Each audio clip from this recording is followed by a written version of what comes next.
Perkenalkan, kami dari kelompok 6 Biologi Peminatan 3. Kami akan mempresentasikan tentang gangguan atau penyakit saraf. Jadi, saya akan menjelaskan dua penyakit gangguan saraf. Yang pertama, ada penyakit amnesia. Jadi, amnesia ini adalah gangguan pada fungsi memori otak yang menyebabkan seseorang itu tidak mampu mengingat informasi atau membentuk ingatan baru.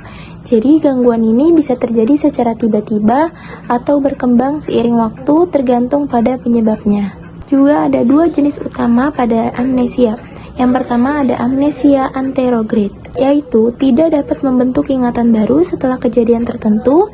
Informasi ini tidak bisa disimpan dalam memori jangka panjang. Yang kedua ada amnesia retrograde, kehilangan ingatan terhadap kejadian yang terjadi sebelum trauma atau penyakit tertentu. Jadi penderitanya ini lupa tentang masa lalunya. Selanjutnya ada penyebab amnesia. Yang pertama ada benturan di kepala akibat kecelakaan atau pukulan. Yang kedua ada kerusakan otak, khususnya di area hipokampus yang berperan penting dalam pembentukan memori. Yang ketiga ada stroke yang menyebabkan aliran darah ke otak menjadi terganggu. Selanjutnya juga ada penyakit degeneratif seperti Alzheimer yang merusak jaringan otak, infeksi otak seperti encephalitis atau meningitis. Selanjutnya ada gejala amnesia. Yang pertama ada kesulitan mengingat informasi baru, ini seperti gangguan memori jangka pendek. Dan yang kedua ada lupa tentang peristiwa atau informasi masa lalu, yaitu gangguan memori jangka panjang. Ada disorientasi terhadap waktu dan tempat. Dan terakhir ada sering mengulang pertanyaan atau cerita karena akan lupa telah mengatakannya. Selanjutnya ada dampak amnesia, yaitu tidak mampu mengingat hal-hal penting seperti identitas diri, keluarga, atau pekerjaan. Dua, ada kehilangan jati diri atau rasa siapa dirinya. Terakhir yaitu sulit melakukan aktivitas sehari-hari seperti bekerja, belajar, maupun bersosialisasi. Dan juga ada pengobatan amnesia, yaitu yang pertama ada terapi memori seperti pelatihan kognitif dan latihan daya ingat. Yang kedua ada pemberian obat-obatan sesuai dengan penyebabnya, misalnya Alzheimer atau penenang jika disertai kecemasan. Dan yang terakhir, bantuan keluarga dan dukungan sosial sangat penting untuk proses pemulihan. Ada pencegahan amnesia, gunakan pelindung kepala saat berkendara atau beraktivitas berisiko. Selanjutnya yang kedua ada geger otak. Geger otak ini adalah kondisi cedera otak ringan yang disebabkan oleh benturan atau pukulan keras pada kepala. Meskipun biasanya ini tidak menyebabkan kerusakan otak permanen, geger otak ini bisa mengganggu fungsi otak sementara waktu. Penyebab geger otak itu yang pertama ada cedera kepala ringan seperti terjatuh atau terbentur pada benda keras. Kedua ada kecelakaan termasuk kecelakaan lalu lintas atau berolahraga kontrak seperti sepak bola, tinju, dan lain-lain. Yang terakhir juga ada pukulan pada kepala yang cukup kuat hingga mengguncang otak di dalam tengkorak.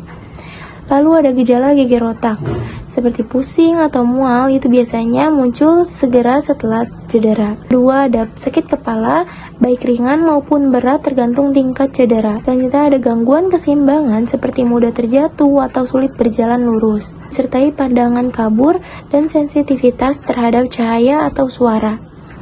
Dan selanjutnya ada dampak geger otak, kesulitan berkonsentrasi, terutama saat membaca atau berpikir. Kedua ada kebingungan atau disorientasi, bingung terhadap waktu dan tempat. Dan selanjutnya ada gangguan koordinasi tubuh seperti gerakan yang menjadi lambat atau tidak terarah. Ada pengobatan geger otak yang dilakukan dengan cara istirahat total baik fisik maupun mental untuk memulihkan fungsi otak. Yang kedua ada pemantauan medis untuk memastikan tidak ada gejala yang memburuk. Selanjutnya ada obat pereda seperti paracetamol untuk mengurangi sakit kepala. Dan yang terakhir ada pencegahan geger otak, ya dengan cara gunakan helm saat berkendara, terutama sepeda motor atau sepeda. Baik, penyakit pertama yang ingin saya jelaskan yaitu adalah meningitis. Meningitis merupakan peradangan membran otak yang terjadi pada meninges. Jadi meninges itu sendiri adalah dia itu sebuah jaringan otak yang melindungi otak dan sumsum tulang bagian belakang dari guncangan, dan dia juga melindungi kayak pirameter, durameter, dan akrenoid. Seperti yang ada di layar, Meningitis biasanya terjadi karena virus berupa entevirus, mumps virus, measles virus, dan herpes virus. Dan yang kedua biasanya juga terjadi oleh bakteri ataupun jamur, berupa Streptococcus pneumonia, bakteri Neisseria meningitis. Penderita meningitis biasanya mengalami gejala demam, sakit kepala, tidak tahan pada cahaya, leher kaku, muntah, dan yang terakhir penurunan atau bahkan kehilangan kesadaran. Masuknya virus atau bakteri tersebut ke dalam aliran darah menuju otak atau sumsum tulang belakang serta cairan cerebrospina. Virus ini akan menyebar dan menyebabkan peradangan. Jadi, karena yang terinfeksi itu mengalami pembekakan, hal ini berdampak pada otak dan sumsum tulang belakang itu mengalami kerusakan pada sistemnya. Jadi saya akan menjelaskan cara penularan dari meningitis. Cara penularannya itu sendiri yaitu melakukan kontak langsung terhadap penderita meningitis. Apalagi orang meningitisnya itu kayak batuk dan bersin, itu cepat banget untuk tertularnya. Selanjutnya yaitu cara pengobatannya. Untuk cara pengobatannya itu tergantung dari penyebabnya. Contohnya, orang yang terkena meningitis dari virus itu diberikan obat antimikroba. Jadi pencegahan yang dapat dilakukan dari meningitis adalah melakukan vaksinasi. Yang kedua yaitu tidak menggunakan barang secara bersamaan dengan orang lain. Contohnya kayak meminjamkan botol, kemudian sikat gigi, sedotan, dan lain-lainnya. Selanjutnya yang ketiga yaitu mencuci tangan. Yang keempat, melakukan etika batuk. Yang kelima, pastikan memakan makanan yang bergizi. Baik, untuk penyakit selanjutnya yaitu adalah ensefalitis. Ensefalitis merupakan peradangan pada otak. Nah, untuk penyebabnya itu dibagi menjadi dua, yaitu peradangan otak secara sekunder dan primer. Untuk radang otak primer biasanya ini disebabkan oleh virus yang langsung menyerang otak secara signifikan. Virus yang biasanya menyerang pada radang otak primer itu biasanya virus herpes simplex. Baik, selanjutnya saya akan menjelaskan tentang radang otak sekunder. Radang otak sekunder ini juga disebabkan oleh virus, tetapi dia tidak langsung menyerang otak. Tapi lama-kelamaan dia itu kayak bertahap gitu dan akan berdampak pada otak. Biasanya juga kalau di radang otak secara sekunder ini selain disebabkan oleh virus juga disebabkan oleh autoimun. Gejala yang dirasakan pada penyakit ini yang pertama yaitu demam hingga lebih dari 39 derajat Celcius. Yang kedua linglung, halusinasi, emosi tidak stabil, lemah otot, kelumpuhan pada wajah atau bagian tubuh tertentu, kejang, dan yang terakhir adalah penurunan kesadaran. Metode pemeriksaan yang dapat dilakukan yang pertama yaitu adalah CT scan. CT scan digunakan untuk mendeteksi adanya peradangan, pembekakan, atau kerusakan pada jaringan otak. Selanjutnya yaitu adalah lumbal fungsi. Lumbal fungsi yaitu pengambilan cairan cerebrospinal dari tulang belakang untuk dianalisis di laboratorium.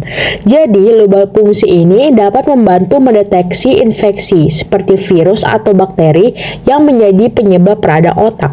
Selanjutnya yaitu adalah elektroensefalogram. Jadi EEG ini yaitu untuk memantau aktivitas listrik pada otak. Selanjutnya yaitu adalah tes laboratorium. Dokter akan melakukan tes darah untuk mendeteksi adanya infeksi virus, bakteri, atau gangguan autoimun yang dapat menyebabkan ensefalitis. Selanjutnya yaitu adalah biopsi otak. Pada kasus yang sangat jarang, dokter dapat melakukan biopsi otak untuk mengambil sampel jaringan otak. Prosedur ini dilakukan jika diagnosis tidak bisa ditegakkan dengan metode-metode lainnya. Langkah penanganan atau pengobatan yang dapat dilakukan pada penderita penyakit ini yaitu meminum obat secara teratur dan melakukan terapi khusus seperti terapi fisik atau fisioterapi, terapi wicara, terapi okupasi, dan juga psikoterapi. Cara mencegahnya atau cara menghindari dari penyakit ini yang pertama yaitu melakukan vaksinasi, yang kedua pengendalian penyakit yang disebabkan oleh nyamuk. Karena beberapa jenis radang otak seperti ensefalitis Jepang dari virus West Nile dapat ditularkan melalui gigitan nyamuk. Yang ketiga yaitu menjaga kesehatan sistem kekebalan tubuh. Yang keempat, hindari paparan terhadap hewan yang terinfeksi. Beberapa virus yang menyebabkan radang otak dapat ditularkan melalui gigitan hewan, seperti rabies yang dapat menyebabkan ensefalitis. Yang kelima yaitu pengobatan dini pada infeksi. Segera mengobati infeksi virus atau bakteri yang dapat menyebabkan radang otak seperti infeksi telinga, sinus, atau herpes simplex yang dapat membantu mengurangi resiko perkembangan radang otak. Di sini saya ingin menjelaskan materi gangguan sistem syaraf tentang penyakit autis dan epilepsi. Apa yang kamu ketahui tentang autis? Jadi, autis atau Autism Spectrum Disorder (ASD) adalah gangguan perkembangan syaraf yang memengaruhi cara seseorang berkomunikasi, berinteraksi sosial, berpikir, serta berperilaku. Disebut spektrum karena tingkat keparahan atau gejala yang bervariasi setiap individu. Penyebab autis belum diketahui secara pasti, namun diperkirakan dengan faktor genetik dan lingkungan serta gangguan perkembangan otak. Masa sih dampak autis dapat mengaruhi berbagai aspek kehidupan? Tentu iya, seperti kesulitan menjalin hubungan sosial, kedua, kesulitan berkomunikasi verbal maupun non-verbal, ketiga, perilaku berulang-ulang atau minat terbatas. Apa sih gejala autis pada umumnya? Yaitu meliputi 1. Tidak merespon saat namanya dipanggil. Yang kedua, tidak tertarik bermain bersama orang lain. Yang ketiga, terlambat berbicara atau tidak mau berbicara sama sekali. Bagaimana cara pengobatan autis? Jadi autis ini tidak dapat disembuhkan, tetapi ada berbagai terapi yang dapat membantu perkembangan dan kualitas hidup. Contohnya seperti terapi perilaku ABA membantu mengajarkan keterampilan sosial, terapi wicara untuk membantu komunikasi. Yang ketiga ada terapi okupasi untuk membantu aktivitas sehari-hari. Yang keempat ada obat-obatan. Bagaimana cara pencegahan autis? Karena penyebabnya belum sepenuhnya dipahami, tidak ada cara pasti untuk mencegah autis.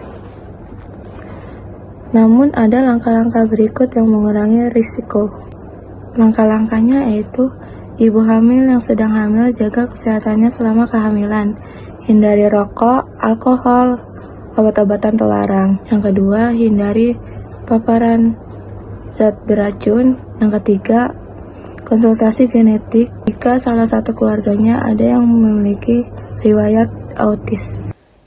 Epilepsi merupakan gangguan yang terjadi di sistem syaraf pusat di mana aktivitas elektrik yang ada di dalam otak menjadi tidak normal, sehingga menyebabkan si penderita menjadi kejang-kejang pada periode tertentu dan bahkan bisa kehilangan kesadaran. Penyebab epilepsi, hal ini disebabkan karena rusaknya penghantaran impuls pada sinapsis. Jadi umumnya, penderita epilepsi kebanyakan neurotransmitter GABA mengalami mutasi, sehingga respon bakalan terus dihantarkan menuju efektor berupa otot dan ini mengakibatkan kejang-kejang karena respon yang terus-menerus. Penyebab lainnya ada juga karena trauma kepala yang disebabkan karena kecelakaan atau cedera traumatik lainnya, atau bisa juga kondisi genetik. Dampak epilepsi dapat berdampak dalam kehidupan sehari-hari antara lain mengganggu aktivitas belajar atau bekerja, 2. Menimbulkan rasa takut atau kecemasan karena serangan bisa terjadi tiba-tiba, 3. Meningkatkan resiko cedera saat kejang-kejang, 4. Menurunkan rasa percaya diri dan menyebabkan isolasi sosial, 5. Bila tidak kontrol dapat meningkatkan resiko kematian mendadak. Gejala epilepsi yaitu bisa kejang-kejang berulang, kemudian gerakan menyentak kaki dan tangan yang tidak terkendali dan juga bisa kehilangan kesadaran. Pengobatan epilepsi. Epilepsi tidak selalu dapat disembuhkan, tapi bisa dikendalikan pengobatan melalui obat anti-epilepsi atau anti-epileptic drugs (AED) untuk mencegah atau mengurangi kejang, atau bisa dengan cara lain yaitu terapi seperti stimulasi saraf vagus (FNS) atau ketogenetik terutama pada anak-anak. Pencegahan epilepsi. Tidak semua epilepsi bisa dicegah, namun ada beberapa langkah untuk menurunkan resikonya. Berikut langkah pencegahan epilepsi, yaitu mengelola stres, menjaga pola tidur yang teratur, menghindari alkohol, serta menggunakan alat pelindung seperti helm dan sabuk pengaman. Sekian. Berikutnya ada migrain. Apa itu migrain? Migrain adalah jenis sakit kepala parah yang sering berulang. Biasanya menyerang pada satu sisi kepala dan menyebabkan nyeri berdenyut. Serangan migrain dapat disertai dengan gejala lain seperti mual, muntah, dan kepekaan terhadap cahaya dan suara. Yang kedua ada penyebab. Penyebab migrain belum sepenuhnya dipahami, namun diduga dipengaruhi oleh faktor genetik, perubahan di otak, dan faktor lingkungan serta gaya hidup.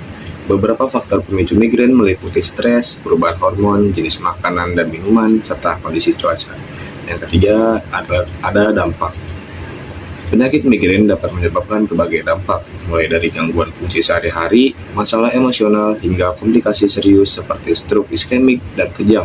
Selain itu, migrain juga dapat menurunkan kualitas hidup penderitanya dan meningkatkan risiko masalah mental seperti depresi dan kecemasan. Yang keempat ada gejala.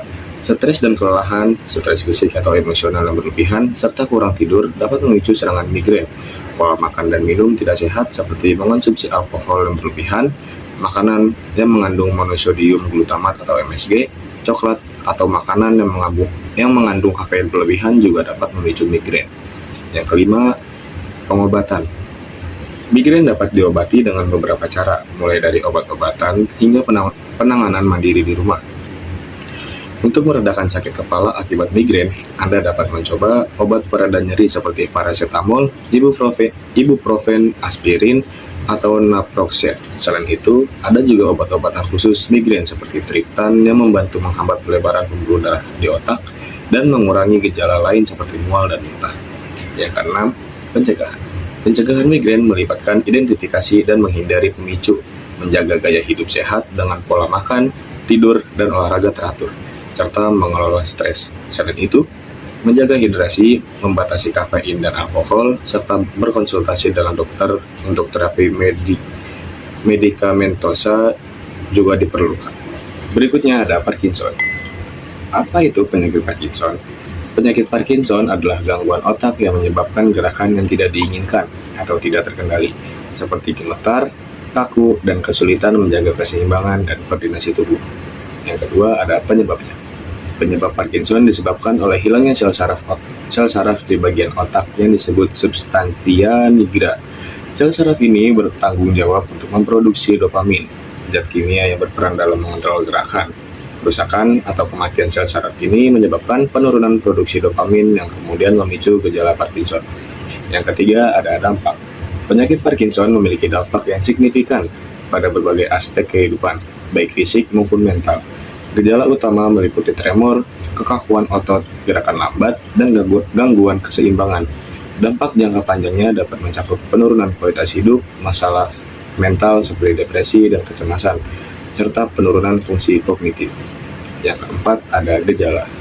Beberapa gejala awal Parkinson bisa sangat halus dan berkembang secara bertahap, sehingga seringkali tidak disadari bagi beberapa penderitanya.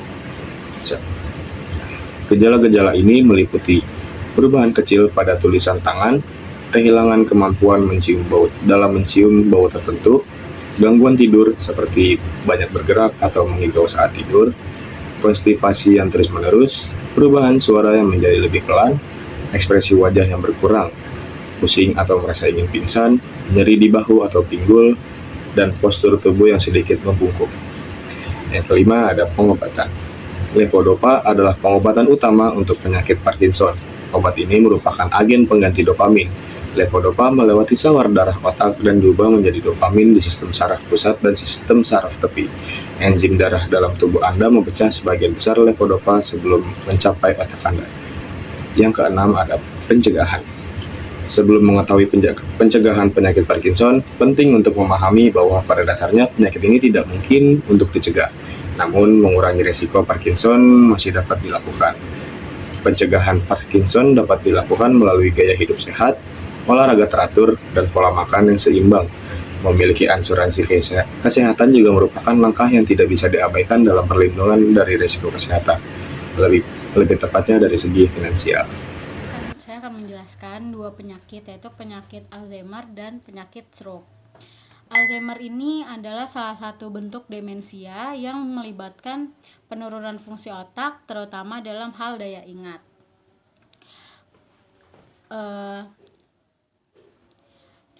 Dalam mengatasi penyakit Alzheimer ini, peran keluarga dan teman-teman diperlukan penting dalam memberikan dukungan emosional dan menciptakan lingkungan yang aman bagi penderita.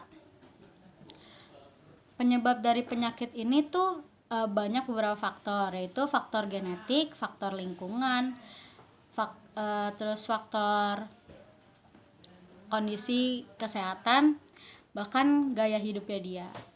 Dampaknya adalah hilangnya ingatan, kesulitan berkomunikasi, dan perubahan perilaku. Gejalanya itu ada yang kognitif, ada yang dari kognitif, suasana hati, terus dari psikolog juga, bahkan dari seluruh tubuhnya dia. Atau gejala umumnya itu ketidakmampuan untuk menggabungkan gerakan otot atau ucapan yang membingungkan. Pencegahannya adalah yang pertama itu lakukan olahraga yang rutin, yang kedua itu hindari merokok, terus kembangkan kehidupan sosial, yang keempat itu tidur yang cukup, yang kelima itu buat otak selalu aktif, yang keenam terapkan pola makan yang sehat. Pengobatannya itu tidak ada. Untuk menyembuhkan penyakit Alzheimer ini atau mengembalikan kondisi penderita itu seperti sedia kala, cuman butuh beberapa penenang saja yang dilakukan bertujuan untuk menunda perburukan kondisi serta mengatasi keluhan yang terjadi akibat penyakit Alzheimer ini.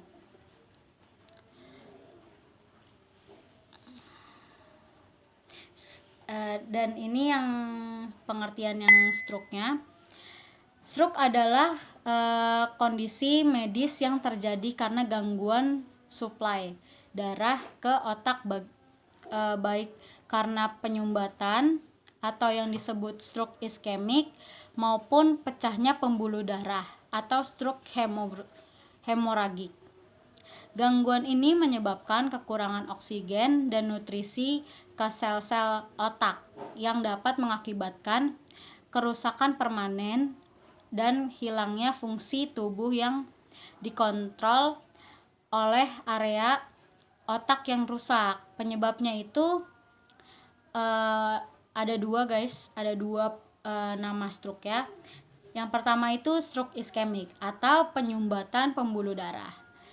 Ini disebabkan karena trombosis, embolisme, dan aterosklerosis. Yang trombosis ini pembentukan gumpalan darah langsung di pembuluh darah otak. Yang embolisme ini gumpalan darah atau partikel lain yang terbawa aliran darah menyumbat pembuluh darah kecil di otak. Aterosklerosis ini penumpukan plak lemak di dinding pembuluh darah menyebabkan penyempitan atau penyumbatan.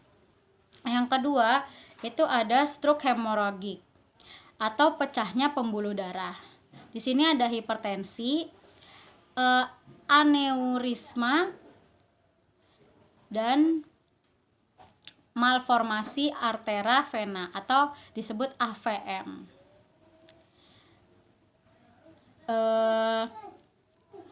Hipertensi dari stroke hemoragik adalah tekanan darah tinggi dapat melemahkan dinding pembuluh darah dan menyebabkan pecah.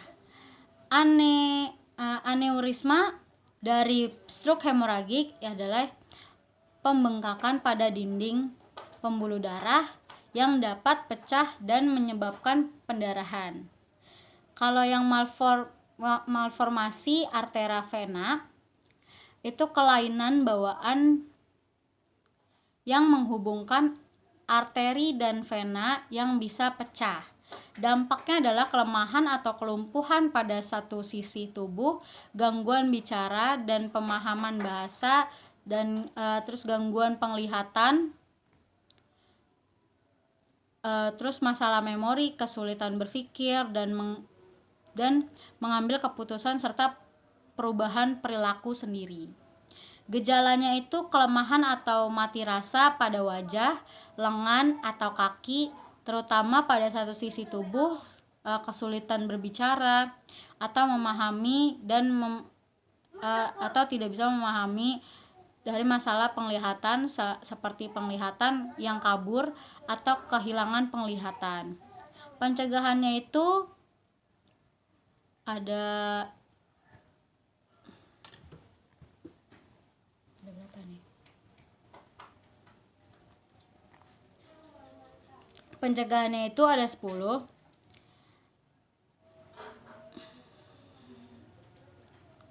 Satu, mengontrol tekanan darah. Kedua, mengontrol diabetes. Yang ketiga, menjaga kadar kolesterol. Yang keempat, menjaga berat badan ideal. Yang kelima, berhenti merokok. Yang keenam, aktivitas fisik yang teratur. Yang ketujuh, batasan konsumsi alkohol. Yang kedelapan, kelola stres dengan baik. Yang kesembilan, cek kesehatan secara rutin. Yang kesepuluh, makan dengan makanan yang sehat. Pengobatannya itu ada 2 tipe penyakit stroke. Yang pertama itu pengobatan stroke iskemik. Pengobatan stroke iskemik menangani awal akan berfokus untuk menjaga